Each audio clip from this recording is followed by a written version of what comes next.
A repairman walks into a house. He's never met the cat before. He hasn't done anything, hasn't touched it, hasn't raised his voice.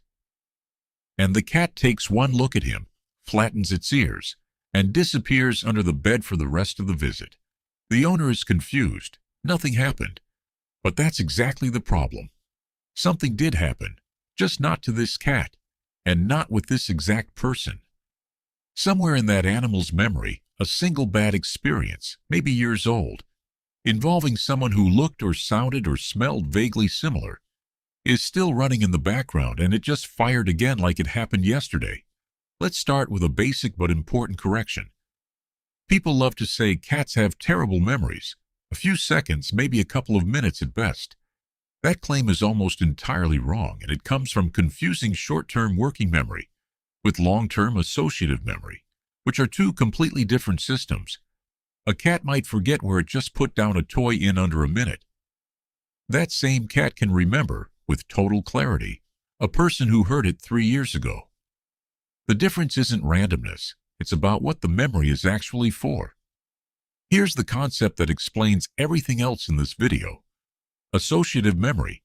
Cats don't memorize facts the way you memorize a phone number. They link specific sensory details, a face shape, a tone of voice, a particular smell, a way someone moves, directly to an emotional outcome, safe or dangerous, pleasant or threatening. Once that link is formed, especially around danger, it doesn't fade the way neutral information does. It gets filed away as essential survival data, the kind of information that, in the wild, could be the difference between life and death the next time a similar situation shows up. To understand why this system exists at all, you have to think about what a cat actually is in the wild, both a hunter and constantly potential prey. A wild cat that quickly forgot which specific locations, animals, or encounters had hurt it before would keep walking back into the exact same danger repeatedly. Evolution has almost zero patience for that kind of animal. The cats that survived long enough to reproduce were disproportionately the ones whose brains treated a single bad encounter as an instant, permanent lesson, not something that needed to happen 5 or 6 times to sink in. This is where a concept called one-trial learning becomes critical. In most learning, an animal needs repetition. Do something several times, get the same result, and eventually the pattern sticks. But for anything genuinely dangerous, evolution doesn't have the luxury of waiting for repetition. If a threat is severe enough, a single exposure is often enough to create a permanent, deeply ingrained avoidance response. This isn't unique to cats. It shows up across the animal kingdom in creatures facing real survival stakes. But cats display it with remarkable intensity, specifically because their evolutionary history required exactly this kind of instant. No second chances learning. Now here's where the brain science gets specific. 2 structures are doing most of the work here: the amygdala and the hippocampus. The amygdala is essentially the brain's threat detection and emotional tagging center, the part that decides how significant and how scary a given experience was. The hippocampus is more involved in the actual storage and contextual detail of a memory, where it happened, what it looked like, what else was present. When a cat has a frightening or painful experience with a person, these 2 structures work together almost instantly. The amygdala stamping the moment with a strong emotional weight. Dangerous. Remember this, while the hippocampus locks in every sensory detail available. The person's shape, voice, smell, even the sound of their footsteps.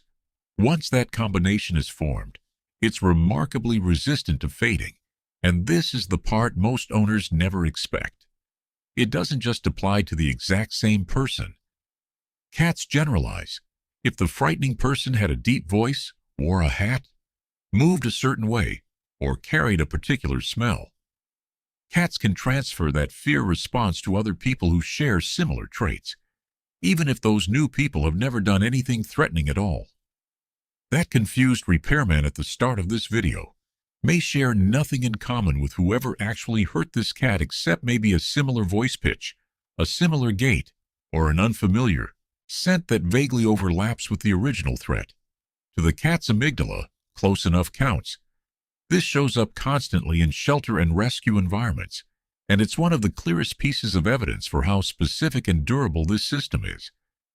Behavior consultants working with rescue cats routinely document fear responses triggered by extremely narrow specific traits: men wearing baseball caps, people with certain vocal tones, individuals of a certain height or build. In many of these cases, staff have no idea what actually happened to the cat before it arrived, but the pattern of fear is consistent and repeatable enough that it clearly traces back to a real past event, encoded with enough sensory specificity that it can be reliably triggered by strangers who simply resemble the original source of harm. And here's the detail that separates this from simple forgetfulness. Positive and neutral experiences don't get this same treatment. A cat can meet dozens of pleasant, forgettable strangers and retain almost nothing specific about most of them individually. There's no survival urgency attached to remembering a neutral encounter in exhaustive detail. But thread even one moment of real fear or pain through an experience, and suddenly, the memory system treats it completely differently, tagging it, storing it, and keeping it available for instant recall, sometimes for the rest of the cat's life. It's not that cats have bad memories. It's that their memory system is aggressively selective, built to prioritize threats over almost everything else. This also explains something else cat owners notice constantly: why a cat that was previously terrified of vet visits often becomes harder to handle with every subsequent visit, not easier. Each stressful encounter isn't a fresh, isolated event to the cat. It reinforces and deepens an existing associative memory. The carrier, the car ride, the smell of the clinic, the specific handling technique, all getting bundled tighter and tighter into one increasingly intense fear response. Where humans might rationalize that this visit is different from the last one, a cat's memory system doesn't reason that way. It pattern matches to the closest previous experience and reacts accordingly every single time. There is, importantly, a flip side to all of this, because the same system that locks in fear this powerfully can, with real consistency, also rebuild trust, just far more slowly.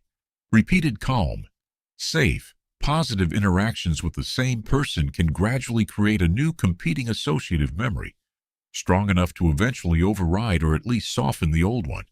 It's why cats that seem permanently terrified of a specific person or situation can, months later, with patient and consistent gentle exposure, finally relax. The system isn't cruelly permanent. It's just heavily weighted toward caution by default, because for the vast majority of feline evolutionary history, being too quick to forgive a real threat was far more dangerous than being too slow to trust. So the next time your cat inexplicably bolts from a stranger who's done absolutely nothing wrong, understand what's actually happening behind those wide, wary eyes. You're not watching an overreaction. You're watching a memory system built by hundreds of thousands of years of survival pressure. One that decided, correctly, a very long time ago, that forgetting a real threat too quickly was a mistake worth never making twice. If this explained a moment with your own cat, hit subscribe, because this channel keeps uncovering the ancient instincts hiding behind the everyday things your cat does. And if you know someone whose cat mysteriously fears one specific type of person, send them this video. It might finally make sense.